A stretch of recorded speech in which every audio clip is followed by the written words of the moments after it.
Morning, students.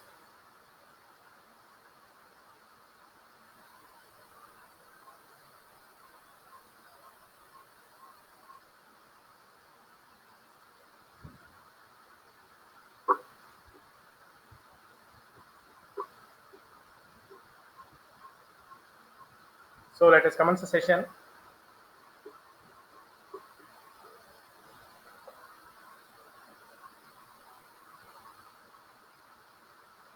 So from the first unit that we have discussed about the usage of XML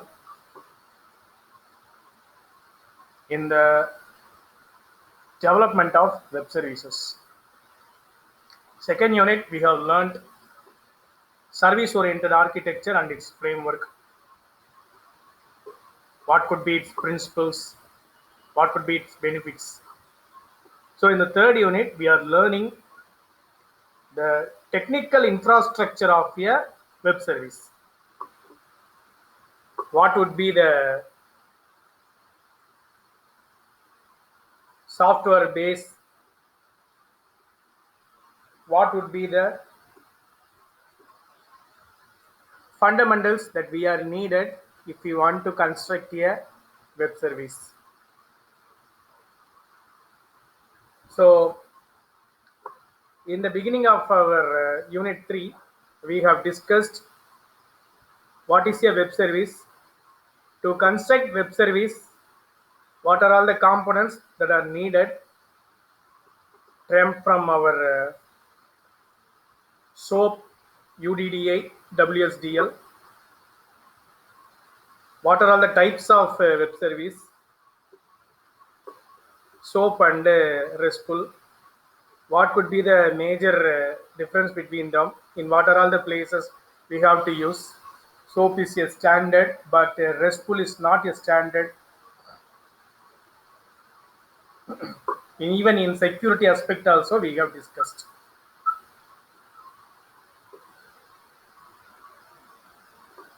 So by having this preview, we'll go for recapping the session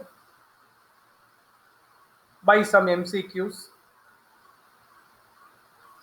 So make your options in the chat box.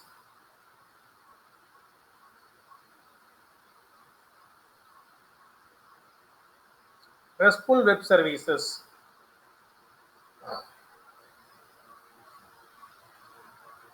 Defines its own security, inherits security measures from the underlying transport, or both of them, none of them. What would be? Mark your answers in the chat box.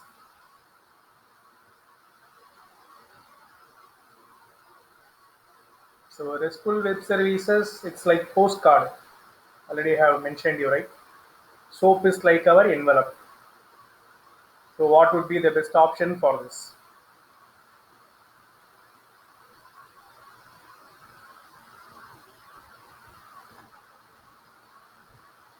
Post your options in the chat.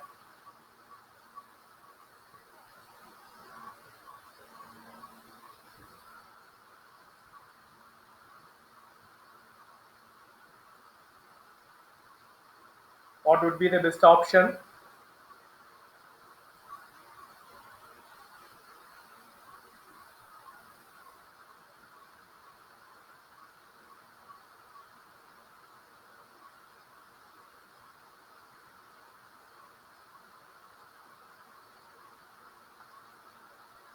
I need students to post options in the chat. 115 students are there, right? We are progressing steadily, expecting the students to post the answers in the chat. It's a way of recapping what we learned already, right? If it is a new concept, I could have explained that. But it is a thing that already we have seen in the last session. You might have understood.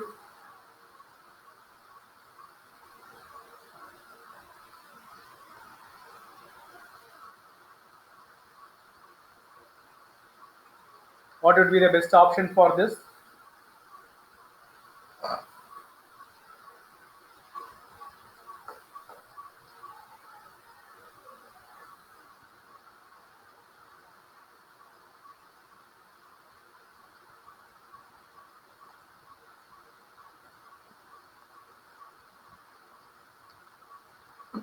So ultimately, C won't come because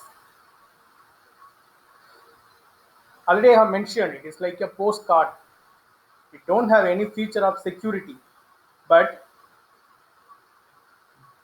through programming, we can inherit security measures from the underlying transport. So underlying transport is nothing but TLS, transport layer security, right?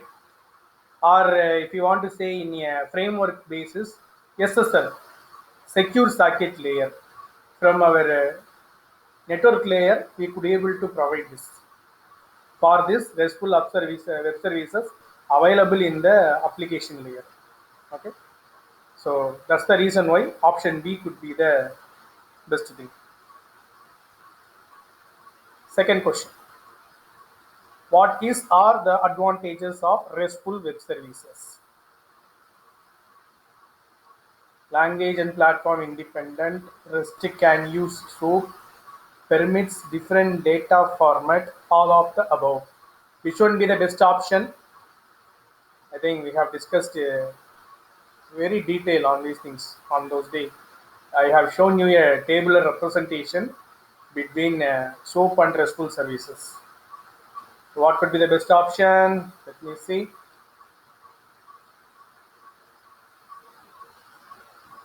Yes, we are getting answers as A and D. A and D are the options that we are receiving. Okay, fine. Options ultimately is going to be D only because uh, rest is going to be like my service that which could be able to communicate with the heterogeneous services. So ultimately what will happen? Language and platform independency will exhibit there.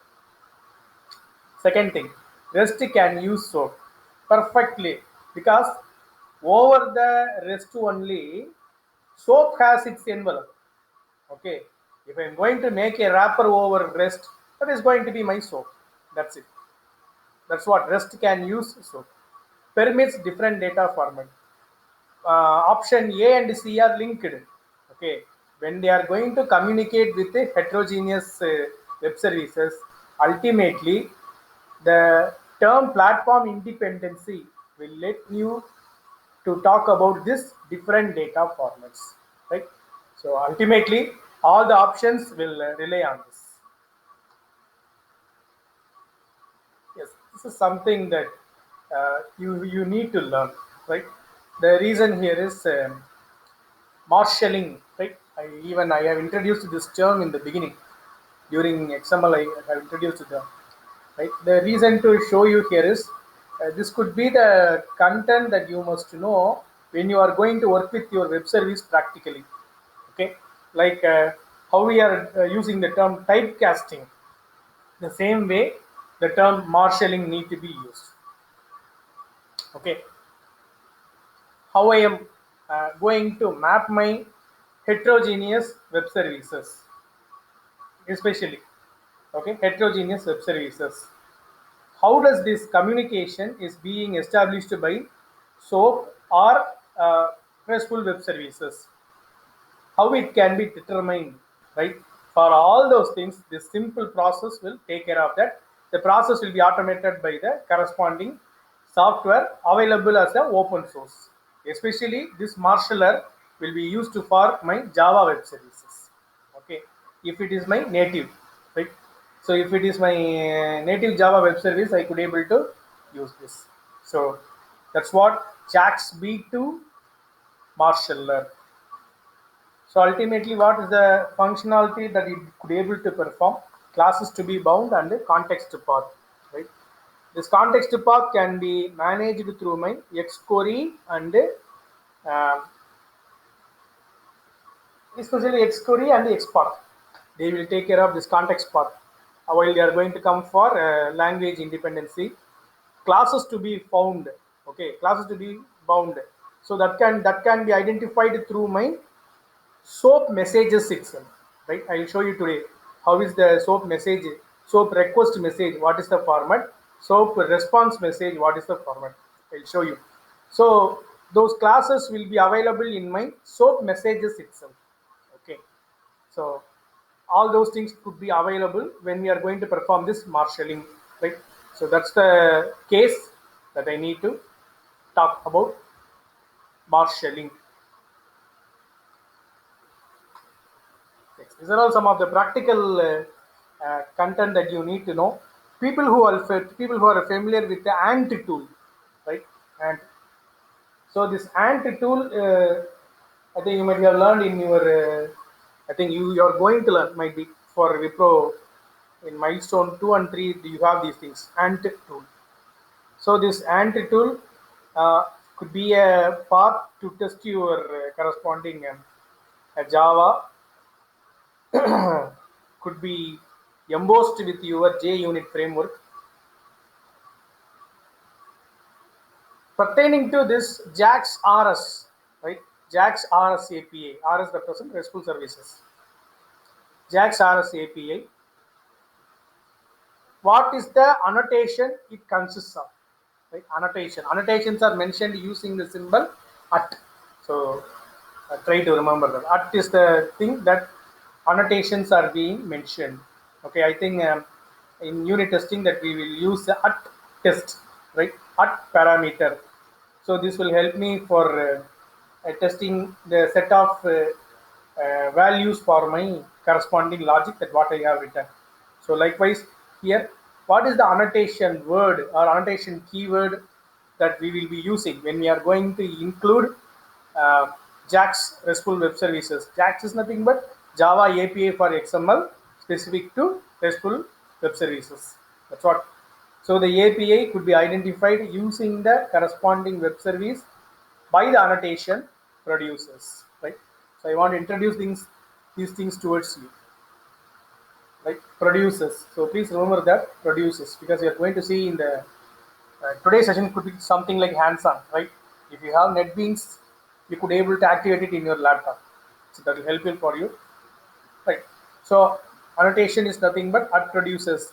If the program or if the client version of the program consists of at producers annotation, make sure that the service rendered for your program is from a RESTful web service. Right? You could be able to find it out. So DAS is the API for RESTful web services. Ultimately, it's going to be my JAX RS. Okay, JAX RS is for RESTful web services.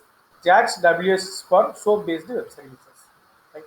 So that could be the thing that you need to learn from this case in terms of practical aspect, right? So, and I suggest you students, if you have NetBeans in your laptop, that just you could be able to log in into NetBeans, open the NetBeans, and specifically if you have configured NetBeans for J2EE, then it would be more easier to execute this, right? It could be like a hands-on session that if you have NetBeans in your machine. Even otherwise, if you don't have, don't worry. Using this PPT, you can later run how to create a web service, how to uh, access the web service and consume it, right? Both of them are available here. I wrote the complete content in Java. So if you are well enough to write in Microsoft technologies, that's also good. Here I am going to do, I'll show you step by step, because stage one, what I'm going to do, I'm going to create a web service in Java. I'm going to write a client software in Java to access the web service, native web service consumption. Okay, so homogeneous communication, heterogeneous communication, I will show you, right? So what would be the role of SOAP here? Okay, what would be the role of SOAP here? Uh, while while WSDL is generated by my web service, how these SOAP request and response services are being communicated. Remember the diagram in the last session. that we could able to see there an XML program has been sent as a input and an XML program has been received as a output in SOAP. While in RESTful web services, you could able to see I'm going to send a URL. Output could be a necessary content in terms of XML, right? This is what we have seen in our difference between SOAP and RESTful web services, right? So, if you are ready, that we could able to move forward.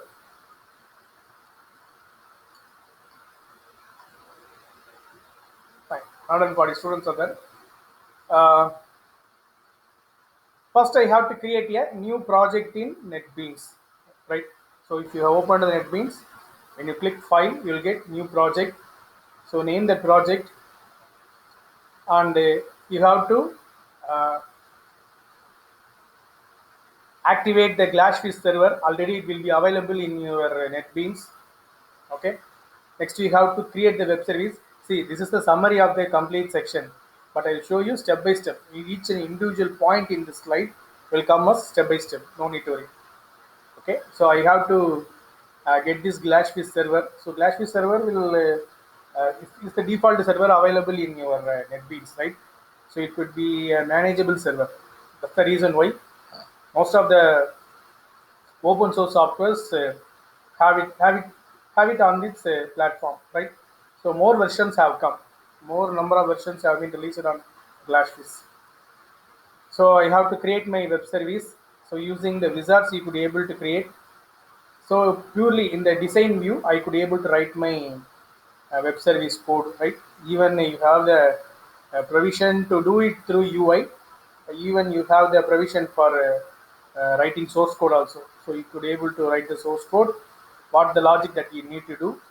So you have to save the source view, and web service will be automated. You have to give the input and you have to check, right? You could be able to test your web service. So these are all the steps that we are going to see, but later in the transformation you come to know about that, how to consume the web service also. So this is the step-by-step procedure. So first I have to create a new project in NetBeans. So that could be done through File. Then I have to click New. Then I have to move forward the project. So when I'm going to do that, I will get this screen. So I am going to give my web service name. So that is the location that where my project will be stored. Okay. So I think this place could be more customized when you are going to work with a direct or real web server. Okay. Or when you are going to work with your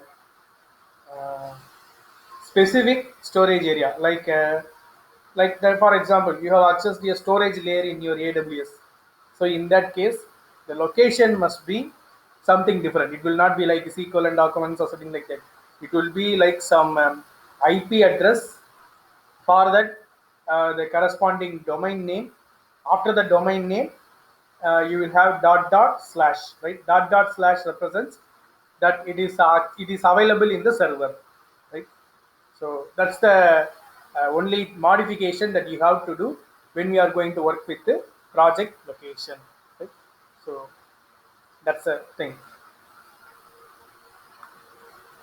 So now after this screen, right? After this screen, after I am giving my project name and the location that where it is going to be stored, I have to select the server as a Glassfish, right? See, because some other servers also will be available in NetBeans.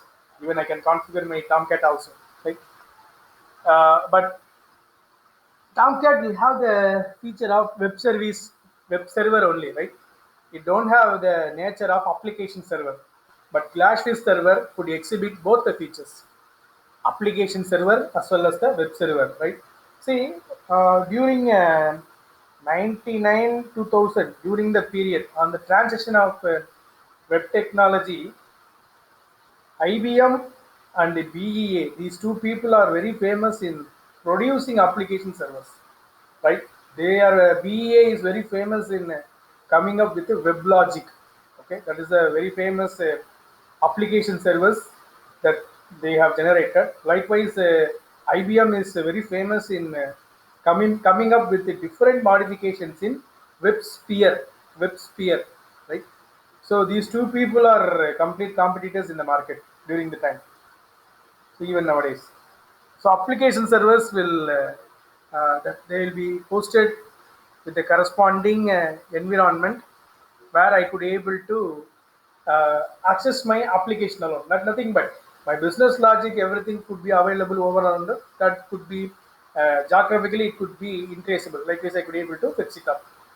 So that could be the nature that the role of application servers are being produced.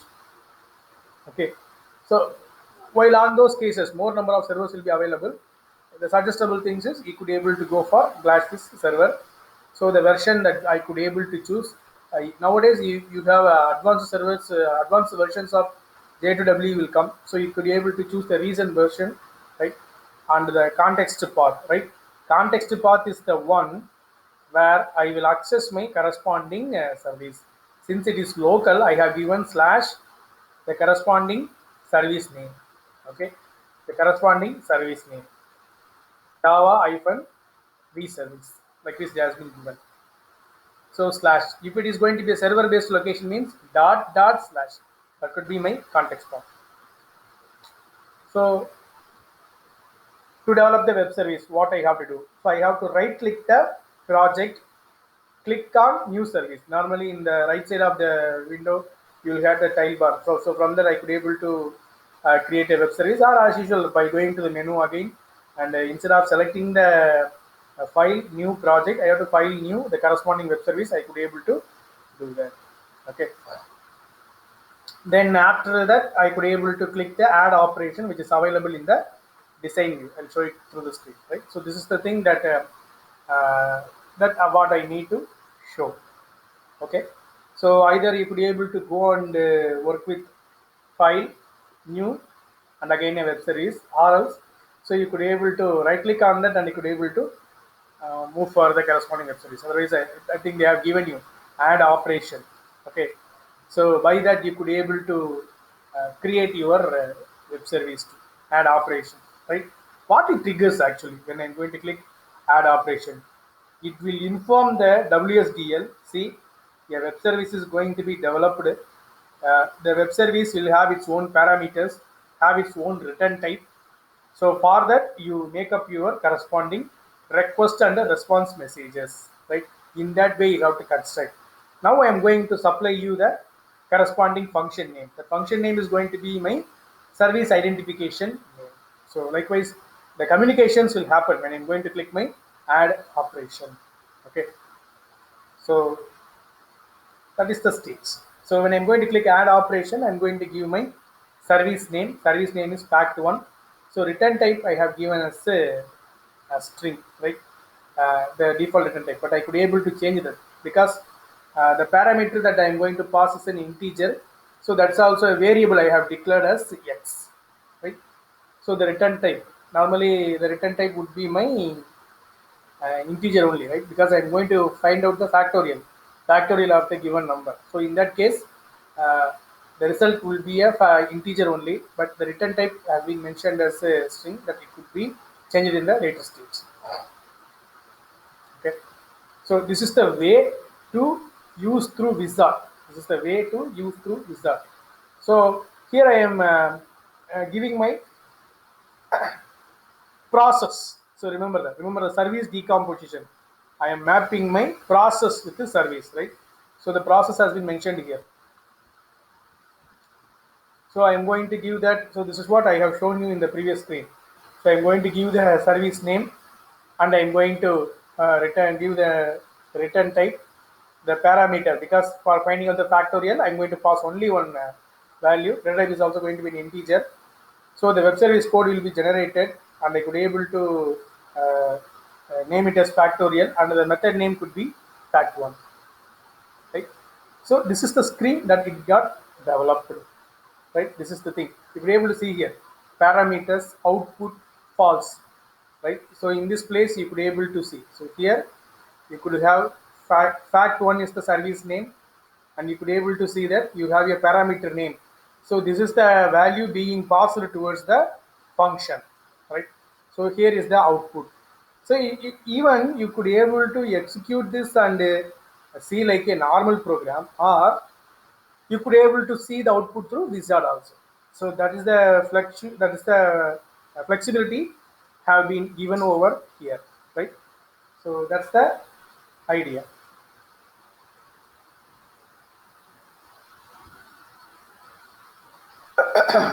So where I have to write my code, here you could able to see now design view is visible here. So you have to click the source view. So I'm going to click the source view. For the corresponding content, it would have generated a skeleton, right? It will have generated a skeleton. Within the skeleton, you can write your code, right? That's it. So skeleton means nothing but it would have generated a portion of the function. That's all. So what it will do? So it will be like this. Assume that. So int fact of int comma int n. That's all. So within empty parenthesis, it would have to do write. You have to write some code within this. That's all. So what you are going to write? So within that curly braces, you are going to write the logic of factorial program. Okay, so that's what, right? This is what is being generated. Okay, so here we are using so through the program I could able to understand that I am using my SOAP. So please remember that annotation for the SOAP has been identified even through packages also. I am using JWS, not JRS. Okay, I am using SOAP in this program. Okay, so please remember that, and identify that how I will identify my service name through the annotation at web method. Okay, how I will identify my service name at web service. Okay, so the name of the web service is factorial. Okay, the operation of the web service is identified using fact1, right? So here the parameter is being identified by the annotation at web param. Okay, at web param. So these are all the annotations being supplied by my web service, especially JWS. Okay, supplied by JWS. These annotations are supplied by JWS specifically for my SOAP based environment. Okay, so to remind you that at web service will represent my service name. At web method will talk about my process. At web param will talk about my parameters to be passed for the corresponding web service. Right. So that is the idea. So to do write your implementation code here. So then you have to write your factorial logic. Right here the return type has been given as a string. Please note that point. Why it has been. Okay. So how to test my web service? So right click on the factorial method, click on test web service. Right. So when I'm going to click on test web service, what's going to happen? See, assume that I wrote the code over there. Okay. See, this is the place where my WSDL file will be generated. Actually, this is the place where my WSDL file will be generated. And the service name has been identified. You don't know what is the actual logic as a service user. This platform is being customized for the environment. Okay, this platform is customized for the environment.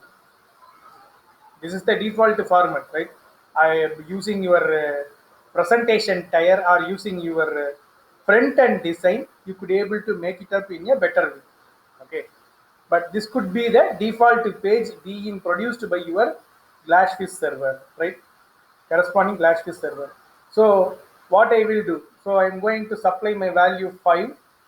That is my argument that I am going to pass it towards my program. And when I'm going to click that button fact1, it will generate my WSDL file. Please remember, it will generate my WSDL file. Okay, so see here. I think you could able to see the screen in two sections. First one, I have passed the parameter file and I have received the value java.lang.string factorial of 5 is 120. See, I have calculated the integer value, processed the integer value. While I am going to return the integer value, I had sent it as a string. Okay. The reason why it has been sent it as a string here is the reception parameter is going to be used in the SOAP message. That is the reason why it has been given as a string. Okay, because in the SOAP based web services, the corresponding data type could be raw. I think you could be able to remember while we have learned about if we want to use data types in XML, what we have to do, right? So I have to mention, I have to go for scripting. All those options are not available here. That is the reason why the return type of a factorial program is being converted into the string. That's it. That is the only reason that the return type is going to be given as a string here. Our results are being processed as a integer only, but while it is going to return the value to the web service, it should be shown as a string. The reason is the corresponding value will be sent towards the customer environment, because from the server only that program is going to be sent for interpretation. So in that case, the value to be used in my XML program could be used as a raw string. That's the reason why the return type has been given as a string, right? So these two messages will get to be generated. Okay, so first one is a SOAP request message and the second one is a SOAP response message. I think it is not being visible here properly. So that is the reason why I I have made it to be like this. Okay. So this is my SOAP request message. So I am passing the value 5. The variable is n. It might be x, right? So find fact. So here we are using the method as fact1. Okay. So this SOAP message I have taken by executing my own program. The demonstration what I have shown you is some other program. Okay. So in my own program I have given like this. As well as since I am using this program in one more web service, that is the reason why I have given this labeling, right? So M could be my identified label for this. I have used some set of web services. Fact is one of the web service in that. So to identify that only, that M has been given. So nothing more than that. So this is my SOAP request message. I need to find the value of 5.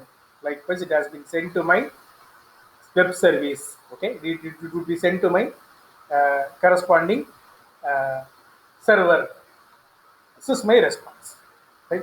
So it will the find fact is the service name. It will be appended with the response. See the difference between previous program and the current program. Find fact response. This is the SOAP response message. So remember the diagram in the difference between SOAP and RESTful web services. So in the SOAP, the SOAP response, SOAP request is also a XML program. SOAP response is also a XML program. So reminder. So it is going to return. So what it is going to happen? It is ready to generate my output alone. So remember that it is ready to generate my output alone. So 5 factorial value is 120 that is being generated. I don't know where it was executed, how it was executed. Simply I am consuming the service and I am going to use it with the help of my SOAP. This could be my communication. And the namespace is being given from W3 schools, right? So the reason here is SOAP is a standard being recognized by my W3C. Moreover, whatever the packages that we are ready to adapt, depending upon that, the namespace will get to vary, right? So if I am going to use my RESTful web service, I could be able to customize and use this. No need to use the direct standard, because RESTful web services do not rely on any specific standards. Okay, so that is the reason why I want to talk about this here. So this is my SOAP request message and this is my SOAP response message. The request message, the value 5 is being passed. In the response message, the computed value is being given over there. So the idea here is the communication happening between web services or between web service and user or between web service and any application has to happen through this SOAP only. So that is the content that I want to project here. How to consume this, right? So till now we have seen uh, this is my web service. I have generated this web service. How to use it in your program, right? So here I wrote my logic. That's also all those things are over. Now I have created the web service. The process is over. My SOAP messages are ready. Okay, they are ready. So how to communicate from a native web service, or how to communicate from a native client? Now I am going to write a Java program. Using this Java program, I am going to communicate with my web service fact1, right? So or find fact, whatever it may be. Again, in the same NetBeans, I am going to create a Java program. So I am going to click the category Java. I am going to give the project name Java Web Service Client. I am writing my native program, and also you have to identify the content here. The program consists of a main method. That's the reason why create main class, because I am going to write only one program. So the program don't have any calling methodologies, and I am going to mention my URL, WSDL URL. Okay, see, this is the place that I have to convey you. If it is going to be my JAX RS style, if it is going to be my JAX RS style, you could give the direct URL. Okay, here this WSDL URL could be identified from this window, right? From this window, you could be able to see in the address bar what is available. Okay, in the address bar what is available that can be used over there. Okay, and even you could able to locate. Okay, I think it has been cut in the screen. Actually, you can locate also. If you click locate, the WSDL generated for the corresponding web service will be available. You can click that. Otherwise, you can give the thing what I have shown in the address bar. It is enough. And what about the current project? The project name and the web style that I have shown you, the client style that I have shown you here, since we are going to use SOAP based access only, right? Because native program only. So in that case, I'm giving JAX W style, as well as I wrote my web service in terms of JAX based upon my SOAP only. So how to do that? I wrote a separate program and I'm going to write new and I'm going to write a Java class. So I have created Java Web Service Client. That is the program that I have created. I have created along with the main method, and I'm creating the new class. So I am going to create a package on this. So within the package, my class is available. So package pack1, that is the my package. Within that, my class is available. So within the main, I am going to call my web service. See the screen, call my web service. How to call the web service? Within main, you have to double click and you have to access web service client resources. Okay, web service client resources. Once you click that, you will get the option call web service operation. Okay, call web service operation. So this is the option that we have to route, right? So I'm going to create a package. Within the package, I'm having a class. Within the class, I'm having main method.